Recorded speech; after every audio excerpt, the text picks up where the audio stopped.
अस्सलाम वालेकुम, मैं हूं शाहजेब खानजादा। अरब दुनिया के सबसे अहम मुल्क सऊदी अरब में बड़ी तब्दीलियां आ रही हैं, जिसका कुछ अर्से पहले तक तसव्वुर भी नहीं किया जा सकता था।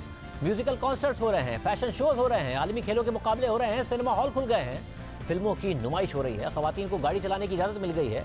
और ये सब इकदाम एक बहुत बड़ी तब्दीली है, क्योंकि ना सिर्फ सऊदी अरब दुनिया का सबसे बड़ा ऑयल एक्सपोर्टर है, बल्कि एक कदामत पसंद मुल्क समझा जाता है, जिसका पूरी दुनिया के मुसलमानों, खासतौर पर अरब ममालिक पर गहरा असर है। ये ममालिक सऊदी अरब की पॉलिसी के ज़ेर असर समझे जाते हैं। इससे सवाल उठ रहा है कि क्या सऊदी अरब की पॉलिसी में तब्दीली इन तमाम मुस्लिम ममालिक पर असरअंदाज हो सकती है, जैसा कि माजी में होता रहा है।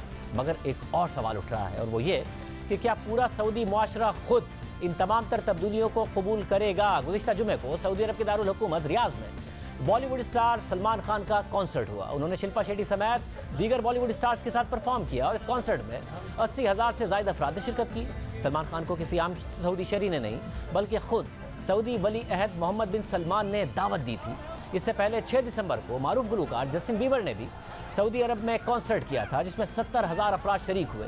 म्यूजिक इवेंट्स में हज़ारों की तादाद में सऊदी शहरी शरीक हो रहे हैं। इसके अलावा सऊदी अरब में रेड सी इंटरनेशनल फिल्म फेस्टिवल भी जारी है। ये फेस्टिवल पहली दफ़ा 2019 में सऊदी अरब में हुआ, और अब इस साल जद्दा शहर में 6 दिसंबर से 15 दिसंबर तक जारी रहेगा, और इसमें 67 ममालिक की 138 फिल्म की स्क्रीनिंग होगी। इससे पहले सितंबर में जद्दा में ही फैशन शो भी हो चुका है। साथ ही रवा माह सऊदी अरब में पहली बार फार्मूला 1 कार रेसिंग का इवेंट भी हुआ।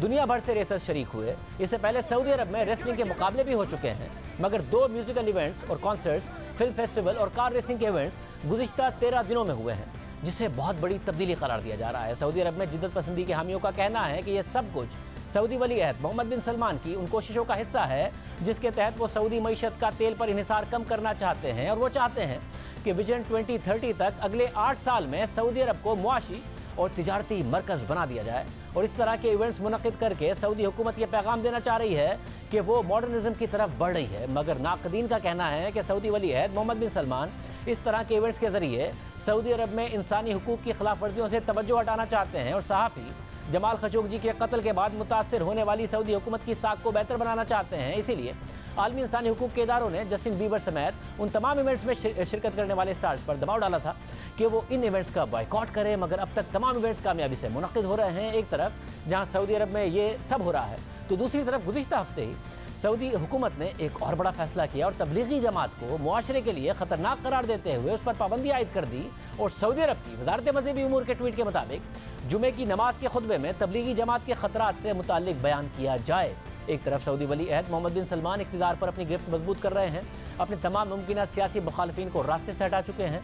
इन तब्दीलियों पर मजीद बात करेंगे। हमारे साथ मौजूद हैं मशरिक़ी वस्ता उमूर के माहिर कामरान बुखारी साहब। कामरान बुखारी साहब, बहुत शुक्रिया।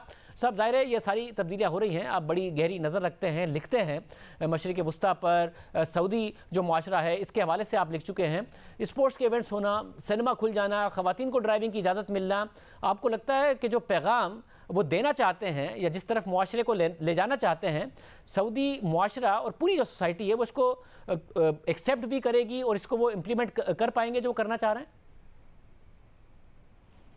जी, बहुत अहम सवाल है, क्योंकि देखें, ये मोहम्मद बिन सलमान से पहले एक तवील तारीख है सऊदी अरब की, जो कि 18वीं सदी के वुस्त तक जाती है। 1744-45 में जब पहला सऊदी स्टेट जो है वो क़याम में आया था, उस वक़्त से लेके, यानी मोहम्मद बिन अब्दुल वहाब जो बानी हैं सलफ़िज़म वहाबिज़म के, उनके ज़माने से लेके जब तक मोहम्मद बिन सलमान नहीं आए 2015-17 के अंदर, तो एक तवील दास्तान है, एक तवील कहानी है, जिसमें सऊदी अरब जो है वो एक क्लोज सोसाइटी है, कंजर्वेटिव सोसाइटी है, रिलीजियसली, सोशली।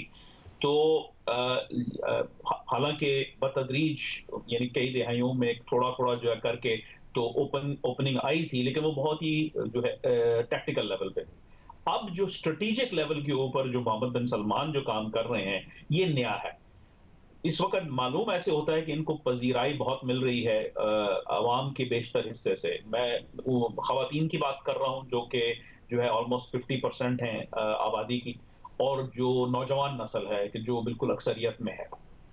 लेकिन ये कहना कि जो कुव्वतें कबायली और जो रिलीजियस एस्टैब्लिशमेंट है, वहाबी सलफी एस्टैब्लिशमेंट है, वो इसको एक्सेप्ट कर लेगी, ये जो है मैं समझता हूँ मुश्किल काम होगा। अभी मेरा हाल ही में मैंने एक वॉर ऑफ आइडियाज के ऊपर एक किताब छपी है, जिसमें मेरा एक चैप्टर है सऊदी अरब के ऊपर।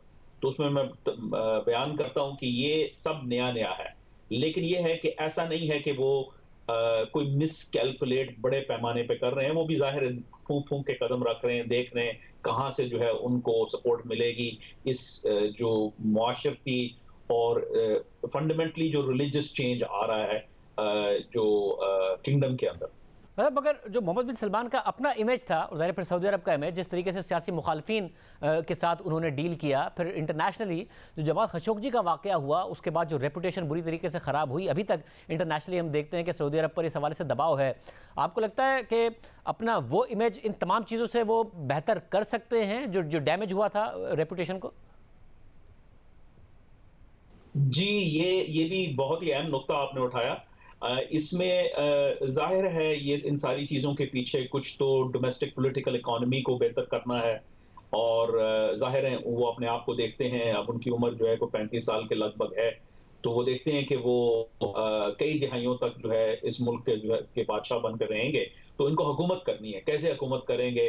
तेल की वो कीमत नहीं रही या उसकी वो वक़्त नहीं रही, जो हालात बदल रहे हैं और इकोनॉमी को जो है डाइवर्सिफ़ाई करना, तो उस वजह से मुआशरे के अंदर तब्दीलियाँ लाना ज़रूरी है।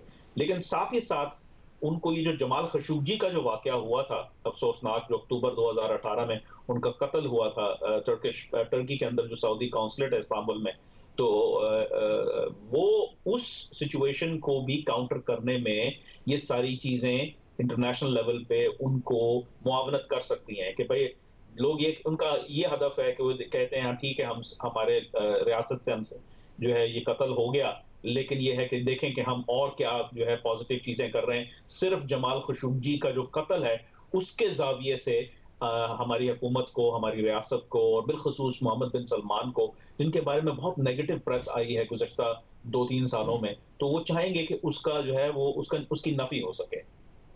बहुत शुक्रिया। राय आपने सुनी। मशरिक़ वस्ता में बड़ी तब्दीलियाँ हो रही हैं। इसराइल को तस्लीम किए जाने के बाद पहली दफ़ा किसी इसराइली वज़ीर आज़म ने मुत्तहदा अरब अमारात का दौरा किया है और इस दौरे के एजेंडे में ईरान भी शामिल है। इस दौरे को खित्ते की सियासत के लिए बहुत अहम करार दिया जा रहा है।